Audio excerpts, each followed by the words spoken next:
Boas-vindas a mais uma análise aprofundada. Hoje a gente tem um tema fascinante pela frente, algo que afeta literalmente cada um de nós. Vamos mergulhar nessa interseção super complexa entre os nossos dados de saúde, a nossa vulnerabilidade humana e a ascensão rápida e até um pouco assustadora da inteligência artificial. E olha, não estamos falando só de uma tecnologia distante ou de um monte de códigos um computador, não. A gente vai explorar como essas inovações estão exigindo uma reestruturação total do direito médico e desafiando a proteção das nossas informações mais íntimas.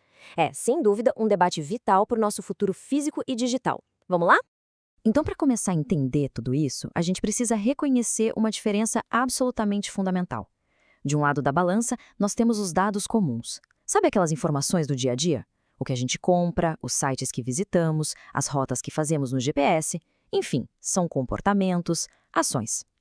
Mas do outro lado, o jogo muda completamente quando a gente fala de dados de saúde. A grande sacada aqui é que o dado médico não mostra só um hábito, ele escancara uma vulnerabilidade. Ele expõe a condição física de alguém, o histórico clínico e, no fim das contas, a própria identidade da pessoa. É exatamente por causa desse nível altíssimo de exposição que cuidar dessas informações virou algo tão urgente. Historicamente, o cuidado médico era aquela coisa bem fechada no consultório, certo? Só que a medicina mudou. Ela deixou de ser puramente clínica e virou um campo gigantesco de informações.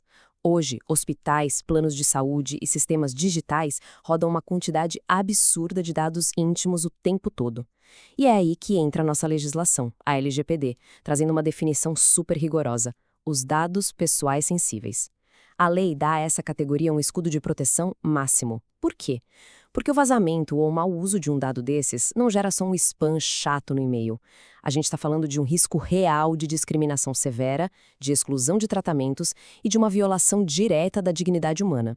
E toda essa modernização acelerada nos obriga a olhar para a essência de como a medicina sempre funcionou. Pensa bem, em toda sua longa história, a prática médica foi erguida sobre 3 pilares que a gente considera inegociáveis: o julgamento humano, a análise individualizada e a responsabilidade profissional. O foco central sempre foi aquele olhar clínico de um ser humano para outro ser humano, sabe? Avaliando o contexto, as nuances emocionais e a história de vida na hora de tomar uma decisão. Essa avaliação cuidadosa, complexa e pessoal é, de fato, a verdadeira base de toda a confiança médica.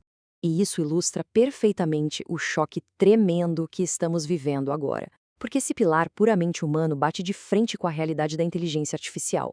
A IA consome esses dados sensíveis com uma fome impressionante. Só que ela opera com uma lógica totalmente diferente da intuição médica tradicional. Ela funciona estritamente à base de padrões, de probabilidades matemáticas e previsões. E, sério, isso não é só um detalhezinho técnico na rotina de um hospital. É uma ruptura estrutural.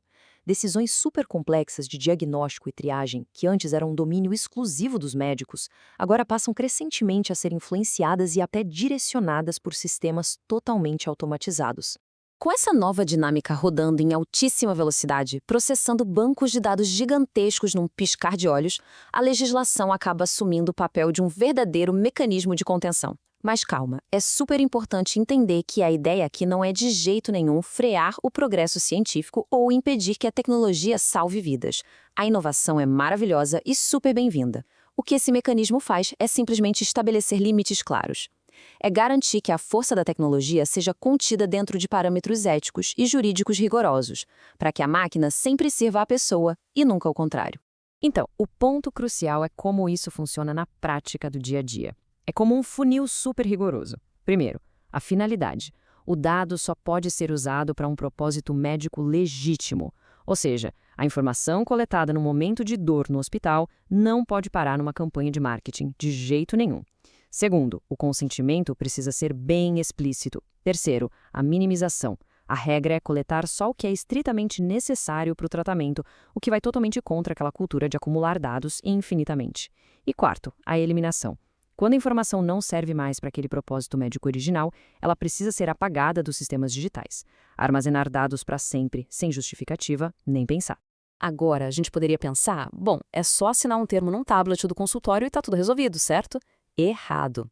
Existe uma realidade altamente preocupante conhecida como a assimetria do consentimento. Sabe o que é isso? É um desequilíbrio colossal. Porque mesmo que a autorização esteja lá documentada, a verdade é que quase ninguém tem a base técnica para entender de verdade como a inteligência artificial vai cruzar e deduzir conclusões clínicas a partir daquelas informações. É literalmente como assinar um contrato super complexo num idioma desconhecido. Isso mostra que o consentimento no papel por si só não é uma armadura impenetrável. Para tornar esses conceitos um pouco menos abstratos, vamos olhar para a vida real e entender onde mora o perigo.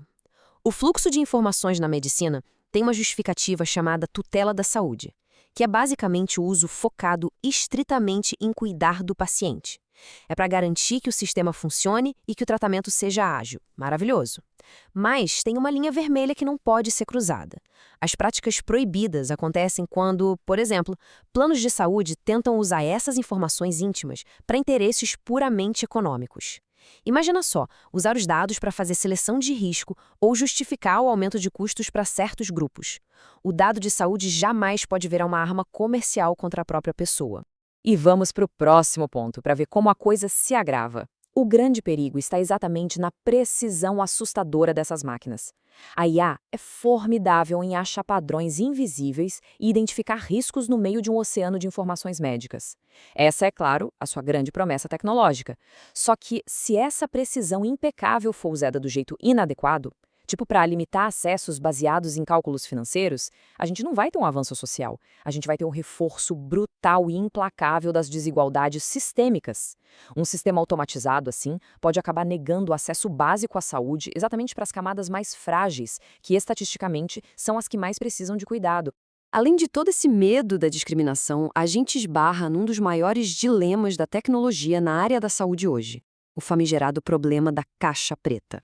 Na prática clínica, todo paciente tem o direito inquestionável de entender o seu diagnóstico e a lógica do seu tratamento de forma transparente. Mas o conflito estoura quando um sistema super avançado dá um diagnóstico e nem os próprios programadores originais conseguem explicar exatamente qual foi o raciocínio matemático que o algoritmo usou para chegar lá. É basicamente a máquina dizendo "confie em mim", mas sem possuir diploma de medicina. Isso entra num choque perigoso com o direito humano mais elementar a uma informação clara. E quando a gente fala de crianças e adolescentes, o nível de alerta vai lá para o teto. O cuidado com as informações de saúde dessa população no ambiente digital precisa de uma blindagem extra. Não pode ser tratado como qualquer formalidade burocrática. Exige um consentimento muito específico e bem informado dos responsáveis e, mais, a garantia inabalável de que qualquer uso desses dados vai servir ao melhor interesse daquele menor. A prioridade máxima aqui é proteger o desenvolvimento futuro dessas crianças, evitando que elas carreguem rótulos algorítmicos ou diagnósticos preditivos que possam prejudicar a vida delas antes mesmo de começar. Agora, o que é realmente interessante em tudo isso é que, se a gente afastar um pouco o juridiquês complexo, a mensagem de fundo fica super clara. O grande esforço de toda essa regulamentação não é só sobre criptografar planilhas de hospitais. O coração do direito médico moderno é proteger a pessoa que respira por trás de cada linha de dado num servidor. Aquela pessoa viva, vulnerável e muitas vezes assustada. Estamos falando fundamentalmente de salvaguardar histórias de vida, condições críticas e decisões íntimas que podem afetar de forma irreversível a própria dignidade humana. A tecnologia tem, inegavelmente, um valor gigantesco para o nosso futuro. Ela vai acelerar diagnósticos complexos, otimizar fluxos de atendimento e poupar muitos recursos. Mas o fato é que essa inovação brilhante nunca vai conseguir substituir a empatia humana. Aquele contato no olhar, a compreensão silenciosa de um sofrimento, a intuição para interpretar uma dor não verbal, nada disso é automatizável. O elemento puramente humano precisa imperativamente continuar existindo como a âncora e o núcleo absoluto de toda a relação de cuidado médico. Com todos esses elementos delicados sobre a mesa, a gente chega à pergunta definitiva. A discussão não é mais se a inteligência artificial deve ou não entrar nos hospitais do mundo. O barco já zarpou. Ela já está lá, processando exames e auxiliando decisões clínicas neste exato milissegundo. O nosso grande desafio agora, o que recai sobre toda a sociedade, é descobrir como integrar tudo isso.